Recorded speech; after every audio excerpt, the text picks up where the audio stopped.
Assalamualaikum teman-teman, seperti biasa sebelum mulai Mimin mendoakan semoga teman-teman semua selalu dalam keadaan sehat walafiat. Oke, kali ini kita akan melanjutkan Martial Master versi novel bagian 1606. Bagi yang baru bergabung, selamat bergabung. Dan bagi yang belum subscribe dulu lah agar Mimin tambah semangat lagi nih bikin videonya. Oke, kalau sudah kita langsung masuk ke isi ceritanya.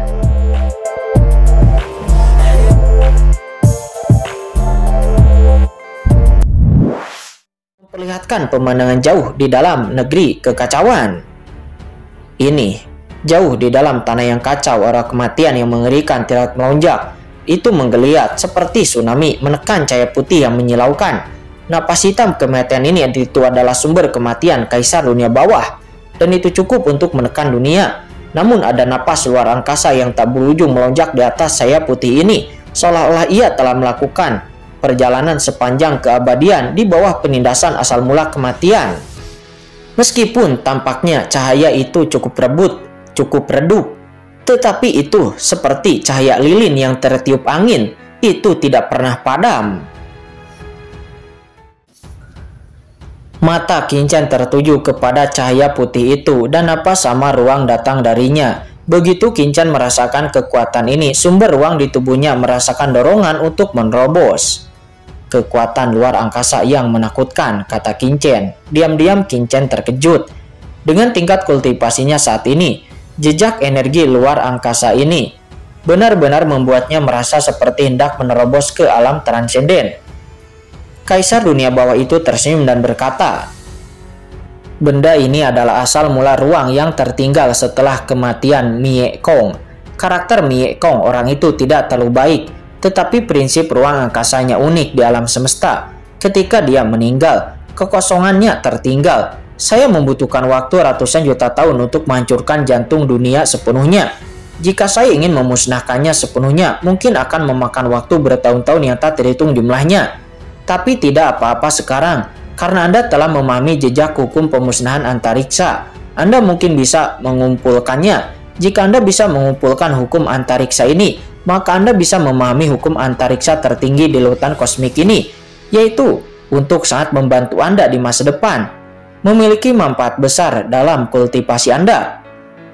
Sekarang itu tergantung pada apakah Anda bisa mendapatkan persetujuannya atau tidak, kata Kaisar dunia bawah.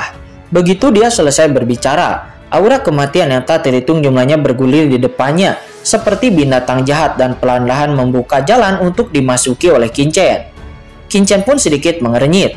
Jangan khawatir, jika aku ingin membunuhmu, mengapa aku menggunakan metode ini, kata Kaisar dunia bawah. Dia terkekeh. Kincen pun melirik ke pihak lain, tetapi tanpa berkata apa-apa, sosok Kincen bergoyang dan memasuki lorong. Boom! Aura kematian di sekelilingnya terus-menerus memukul mundur Kincen ketika dia masuk. Setelah beberapa saat, Kincen sampai pada asal mula ruang ini. Perasaan seperti menghadap matahari besar muncul di depan Kincen. Cahaya putih itu tampaknya tidak kuat, tetapi nyatanya cahaya yang dipancarkannya sangat menyilaukan dan memiliki kekuatan tertinggi. Asal-usul luar angkasa, gumam Kincen. Kincen lalu mengaktifkan kesadarannya untuk menarik asal-usul ruang. Ketika kesadarannya terlepas dari asal mula ruang, Kincen sedikit mengernyit karena dia menemukan bahwa asal mula ruang tersebut telah mengalami trauma yang parah dan dia merasa seperti sedang sekarat. Asal-usul kematianku telah memusnahkannya. Ia tidak dimusnahkan karena asal-usul luar angkasa ini sangat kuat. Jika asal mula lainnya, ia pasti sudah dimusnahkan. Saya tidak tahu sudah berapa lama, namun meskipun asal-usul luar angkasa ini tidak pernah ada, itu memang hancur tetapi juga rusak parah, kata Kaisar dunia bawah. Memang benar, dirinya tidak tahu sudah berapa lama tahun-tahun berlalu. Kincen lalu menahan napas dan memusatkan perhatiannya sepenuhnya kepada sumber ruang itu. Kincen bisa merasakan bahwa jika dia bisa menyerap sumber ruang ini, maka tidak akan sulit bagi Kincen untuk mencapai ranah transendensi di masa depan. Kincen mencoba yang terbaik untuk mengaktifkan asal-usul luar angkasa ini. Tapi asal muasal ruang ini mengabaikan Kincen dan tidak berniat memperhatikan Kincen. Tetapi ketika Kincen mengaktifkan kekuatan magis membelah langit yang telah dia sadari sebelumnya dan mengerahkan semua kekuatan di tubuhnya, sumber ruang itu tiba-tiba menjadi bersemangat dan menembak langsung ke arah Kincen dengan keras. Kincen dapat melihat dengan jelas bahwa sumber ruang yang sama mempesonanya dengan matahari sebenarnya hanyalah kelopak cahaya transparan seukuran kepalan tangan. Itu mengalir bersama napas ruang. Kelompok cahaya ini terbang melewatinya seolah-olah tidak ada dalam kehampaan. Anak ini benar-benar bisa memicu asal mula ruang ini begitu cepat, kata Kaisar Dunia Bawah di kejauhan. Dia berkata dengan kaget. Meskipun dirinya sudah dapat menduganya, namun dia tidak menyangka bahwa Kincen akan menarik asal-usul luar angkasa begitu cepat, yang membuatnya sangat terkejut. Dengan suara mendengung saat ini Kincen merasakan seluruh tubuhnya bergetar. Sumber ruang ini telah memasuki tubuh Kincen, dan kekuatan yang tak terlukiskan menyebar di dalam tubuh Kincen. Dia sepertinya telah melihat terbukanya alam semesta dan ruang 10.000 dimensi. Kita telah melihat pembentukan ruang dan reinkarnasi alam semesta, namun satu-satunya yang tetap tidak berubah adalah ruang itu sendiri. Dia mempunyai pemahaman yang tak terlukiskan, dan merasa bahwa selama dia bisa mengatasi tingkat ini, maka dia akan mencapai pencerahan. Pada saat ini, kekuatan ruang masih melekat di sekitar tubuhnya, dan gumpalannya terus-menerus berjatuhan. Kekuatan ruang mengalir ke seluruh tubuhnya, membuat tubuhnya jernih dan mengalir dengan cahaya jalan besar ruang angkasa. Apakah ini hukum ruang angkasa? Kata Kincen. Kincen sangat terkejut di dalam hatinya dan sangat terbaptis. Sebelumnya dirinya berpikir bahwa dirinya memiliki pengetahuan yang mendalam tentang ruang. Namun ketika dia merasakan asal-muasal ruang tersebut, Kincen menyadari betapa kecilnya pemahamannya tentang ruang tersebut. Jika pemahamannya tentang ruang ibarat sungai kecil, maka sumber ruang di hadapannya sekarang ibarat sungai besar, itu megah dan tak terjangkau. Boom! Kekuatan ruang angkasa bergetar, menggulung ribuan gelombang. Setiap lapisan gelombang melambangkan suatu zaman, dan setiap lapisan gelombang melambangkan alam semesta. Pada saat ini, Kincen tenggelam dalam ruang tanpa akhir ini, seolah-olah dirinya sedang berjalan di ruang dan waktu alam semesta tanpa akhir. Seluruh tubuhnya bergetar hebat di bawah pembaptisan kekuatan ruang ini. Pada saat ini, tubuh Kincen memancarkan cahaya ruang yang menakutkan, dan seluruh tubuhnya tampak berubah menjadi tau, menyatu dengan 4 penjuru alam semesta. Namun di saat seluruh tubuhnya hendak menyatu, tiba-tiba aura kematian yang kuat melonjak masuk. Aura kematian ini seperti baskom berisi air dingin, mengalir ke atas kepalanya, menyebabkan dia gemetar. Tidak baik, kata Kincen. Dia terkejut. Bangun! Dia berteriak keras di dalam pikirannya, dan suara gemuruh terus-menerus bergema. Dengan keras, pagoda Guyu di atas kepala Kincen melonjak dengan ganas, memancarkan aura spasial yang menakjubkan, mengguncang dunia ke segala arah. Pada saat yang sama, dalam pikiran Kincen, kekuatan magis membelah langit melonjak dengan cepat, dan persepsi jalan ruang menyebar dengan liar, dan sambaran petir menyebar ke seluruh tubuh Kincen, membuat Kincen terbangun dari kekuatan ruang ini dalam sekejap. Datanglah kemari, boom! Kesadaran Kincen kembali dan seluruh tubuh fisiknya langsung menjadi jelas lagi. Hampir saja, kata Kincen. Ketika Kincen bangun, dirinya terkejut menemukan bahwa beberapa bulan telah berlalu sejak dia menyerap asal-usul ruang ini, tetapi dirinya tidak dapat menyadarinya sama sekali. Selain itu, malah tubuh fisiknya sekarang sedikit terintegrasi dengan dunia. Jejak kekuatan luar angkasa menghilang dan tampaknya terintegrasi ke dalam dunia sekitarnya, sepenuhnya menjadi bagian dari dunia ini. Saya hampir saja berubah menjadi tau, kata Kincen. Dia terkejut di dalam hatinya. Kincen melihat tubuh fisiknya, simbol terbentuk di kulitnya dan di seluruh tubuhnya seolah-olah sedang diatur. Dia tidak bisa untuk tidak merasa bahwa sumber ruang itu terlalu kuat. Dengan kultivasi Kincen saat ini dan pemahamannya tentang hukum ruang, dirinya tidak bisa menahan kekuatan ruang yang begitu kuat. Jika dirinya tidak bisa bangun tepat waktu sebelumnya, maka dirinya akan melakukan kontak dengan aturan langit dan bumi dan bahkan akan berasimilasi dan menjadi bagian dari asal-usul ruang ini. Dengan kata lain, Kinchan hampir mati sebelumnya. Kinchan mengangkat kepalanya dan dikelilingi oleh aura kematian yang mengepul yang terus-menerus mengalir dan memancarkan aura dingin.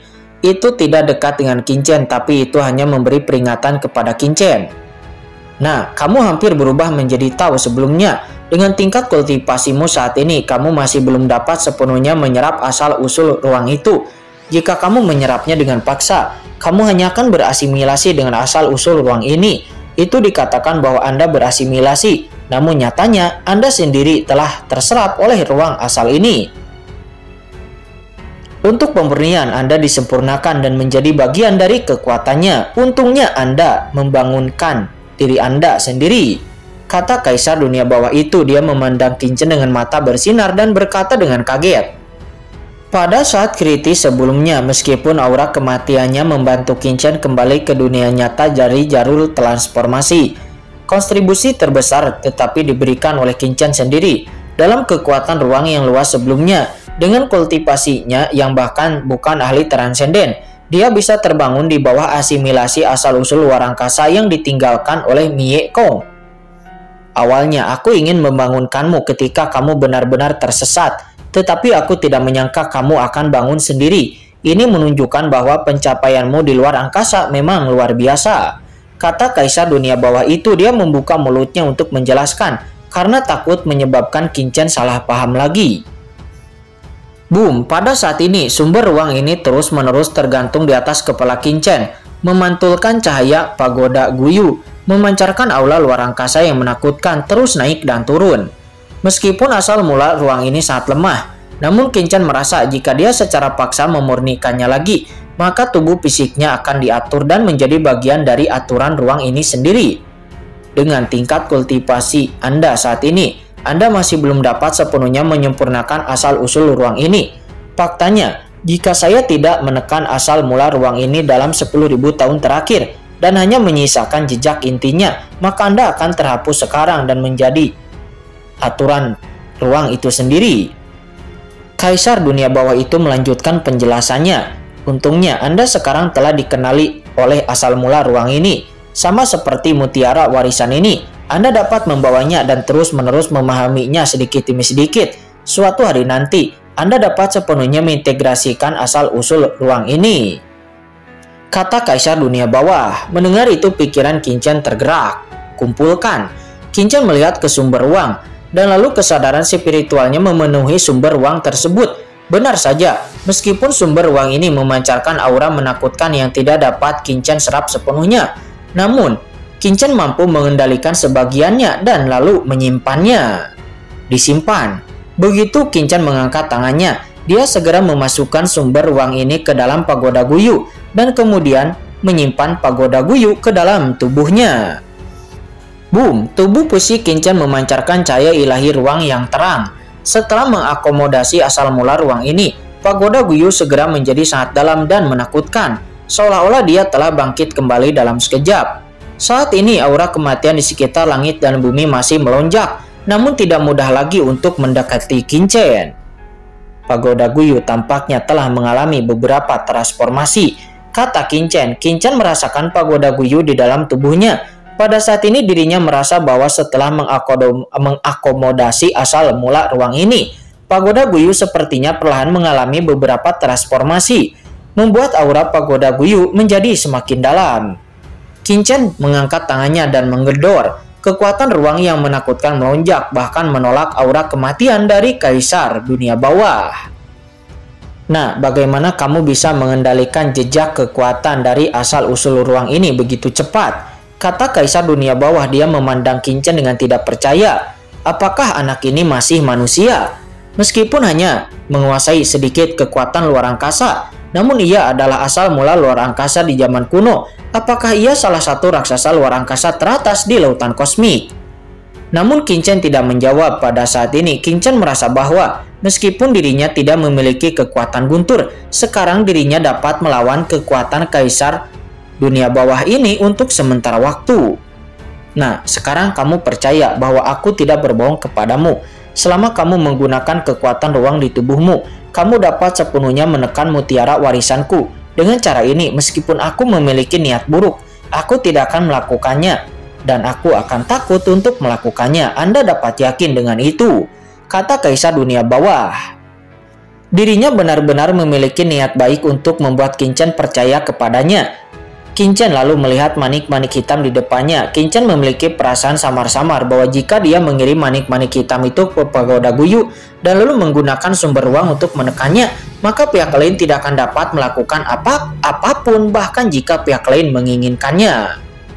Apa tujuanmu melakukan ini? Kata Qin Chen. Dia bertanya dengan ekspresi cemberut. Jika pihak lain benar-benar berpikiran buruk terhadapnya. Beberapa bulan sebelumnya, di saat Qin Chen berasimilasi dengan asal-usul luar angkasa, itu sebenarnya adalah kesempatan terbaik untuk mengambil tindakan.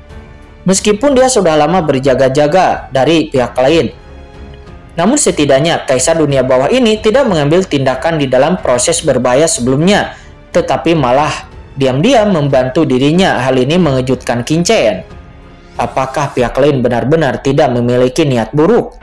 Gumam Qin Chen.